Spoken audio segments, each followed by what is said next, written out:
และดูสดังอยู่ EP มันเสียมจังงาก็คอมเมนต์ช่างเอาควักบันดนหนึ่งกับแบบพี่หากาชีเอ็มกาจังงาเป็นปอ11เป็นฟองมันตายแค่เอกระดาวจังงาในงานเอาควักมันเต็มไปกับจริงที่ชาพี่ดาอินี่เอ็มยังไงกัดบางงาดัง EP บัลเล่ไพรส์เนี่ยงากระเป๋าก็ว่าดาวในงานมาไปควักมันจังงาในงานจริงเอ็ดบาลาแต่ซ่องผู้เสียกลาดาขาของปองกันจีจริงเอ็ดพี่ควักมันทัดน้ำมาพี่ควักบันจะไล่มันก็เมียงด้วยอยู่เลยไม่จริงจริงกันไล่ก็เว้ยมันจงพี่อมลาเลยเอ็น้ำมาพี่ควักมันแฮชเว้ยพี่เจ็ดเป็นช่องวันนี้ไม่อีเป้าวันลาก็ตากันเพลยังไงเงียดดนตรีแบบหาพี่เจ็ดกันลงมาร้อยสุดตาคุมบ้านพี่เลยเป็นอียังเงาอมมัดในงานกี่เจ้าเราคุมรับเราหาบางไอ้ใหญ่กินมองอมละคำดาเป็นเป้าจริงเอ็ดบาลาเต็มเราต้องอุบเลยมาเต็มกี่ดาวต้องอุบเลยมาเต็มกี่ดาว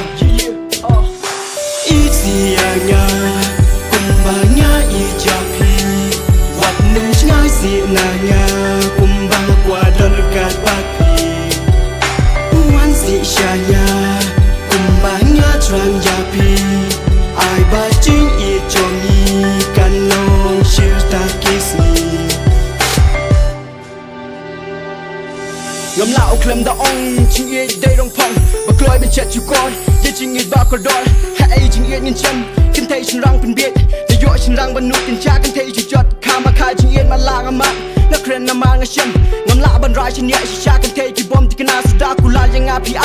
ยังงาเป็นนุ่มเลยกันผู้เสียกันลาดาขาของปองยังงาเป็นเซียนไปชูเป็นมองรอว่าดูมุกะอมมัดในงากี่เจ้ายังย้ายเป็นเอะมาเว้ยกุมมุควรฉันรังอีกใบเมย์วอลบังกระเดินแบบพี่มันเสียมกับคอมเมนต์ชิชา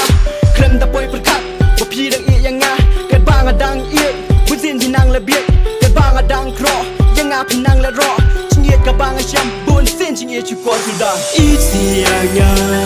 คุมบ้างงาอีจับพี่วัดหนึ่งง่ายเสียนางา